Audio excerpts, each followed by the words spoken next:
Let's get ready to story!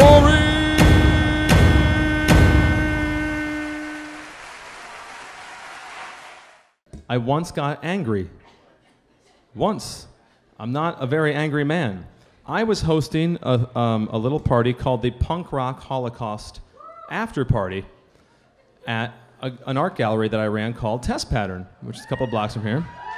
It's a great time. Now, they were showing the movie at the Eric Theater, which was the Endless Mountain at the time, but same building. Anyway, so they were showing this punk rock Holocaust movie, and then I was at Test Pattern. It's like, okay, it's midnight, come on down. Let's have some beers. You've got some people here. It's an indie flick. It's called Punk Rock Holocaust. So anyway, at whatever time, 11 o'clock, midnight, everybody starts rolling in, and I've got my art gallery there. I took all the artwork and put it in the room in the back where I lived at the time, because I'm that bohemian that I lived in the back of an art gallery. Don't let the suit fool you.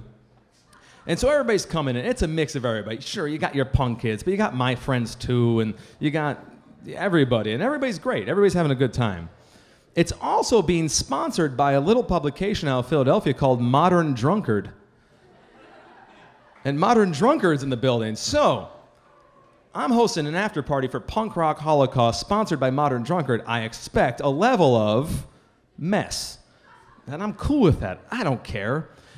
But when the Modern Drunkard guy comes up and has a 4-way funnel for beer, and it's got 4 taps, and you can chug your beer, you can funnel that beer all you want, and then you got a little tap, you can turn it off, like, I've had enough, I'm sorry, I'm full. Thing is, nobody's doing it, and beer is just flowing out, and it's lake on the floor. Everybody's just kind of walking through a swamp, like, I don't care. It's 2 in the morning, I don't care. And and at one point, like, my friend Dan Brennan is over there somewhere, catches a guy who had a goofy name like Fat John. Fat John, like, saw the donation box, because I thought maybe the punks wanted to donate to the art gallery.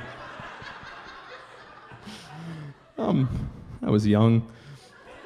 And he was, like, putting his fist into the donation box and taking the money. And Dan, like, shoved him against the wall, and Fat John went back, and Dan's, like, a third the size of Fat John.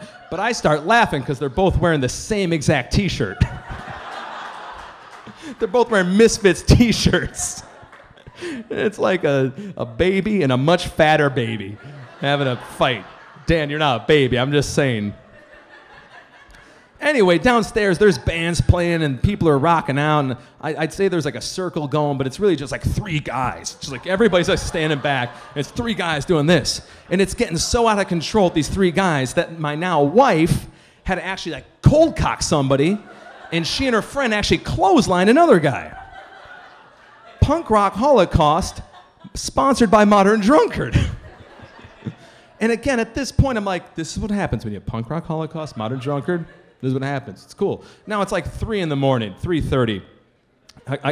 Back when I had Test Pattern, I called these private parties. The cops show up. It's a private party. It's not anything. Anyway, so it's 3:30.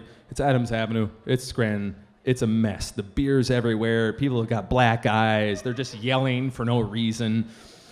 Now I have the back room, and now I kept the back room closed to other people because that was my house. Literally, that's where I lived. And so people are like, oh, ladies, oh, your purses, you want to keep them in the back? Sure, we'll keep them in the back. Friend Tracy says, can I get my purse? I'm like, you certainly can. Thank you for asking my permission to go into the back room. And I go into the back room, and I open the door. And it was just such piss. And I'm using the word piss. It's not urine. It was coming out like with like a penny-sized urethra. It was, this kid was pissing all over the artwork that I had put in the back room. All over it. He was the drummer for one of the bands. Just pissing. It wasn't urinating. It was just like anywhere he could put it, up, down, side, inside out, wherever he could put his urine, that's where he put it. And I am a very calm man. Some people can tell you this, I would let a lot of stuff go off my shoulders. I just don't really care about much. And I snapped. And I actually physically grabbed him by the neck while he was still pissing. And I just slammed his face into the door, and I threw him into the gallery. And people are watching me, and I'm throwing him repeatedly into the wall. And I'm so angry, and I've never been this angry in my life. And people actually thought it was a joke. Because I'm just jolly old Conor, and I'm throwing this kid at the punk rock Holocaust after party.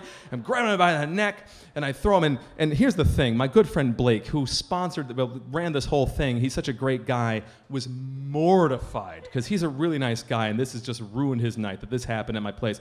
But he sees me go boom, boom, boom. I'm like, get the fuck out! I'm gonna kill you, you son of a bitch! I'm gonna kill you! And I throw him into the street. I'm like, I probably had some lame finishing statement like, good for you.